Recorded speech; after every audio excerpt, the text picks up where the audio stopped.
আজকে আমি আপনাদের একটা জিনিস দেখাইতেছি হেডফোনের বিষয়।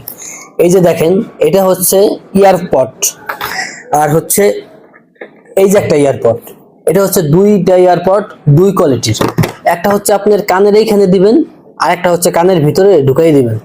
তো এই দুইটার ভিতরে কোনটার কোয়ালিটি ভালো এবং কোনটা কমফোর্ট, সেটা অ্যাকচুয়ালি যে ব্যবহার করবে সেই বুঝবে যে তার জন্য কোনটা কমফোর্ট। তবে এই যে যে একটা ইয়ারপড, এটা দেখতে পাচ্ছেন, এটা হচ্ছে আপনার কানের এইখানে বাজায় রাখবেন, যার কারণে আপনার কানের ভিতরে ঢুকানোর কোনো দরকার নেই, যার কারণে এটা একটু ক্ষতি কম করে।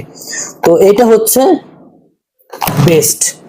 আমি মনে করি যারা ইয়ারপড ইউজ করেন, অনেকে আছেন, বেশিরভাগ মানুষ ইয়ারপড ইউজ করেন, এই ধরনের ইয়ারপড ইউজ করবেন। তাহলে কি হবে, এইটা ভিতরে ঢুকিয়ে দেওয়া লাগে না, এটা বাইরে থেকেই সাউন্ডটা চলে যায়, যার কারণে আপনার কানের বেশি ক্ষতি করতে পারে না।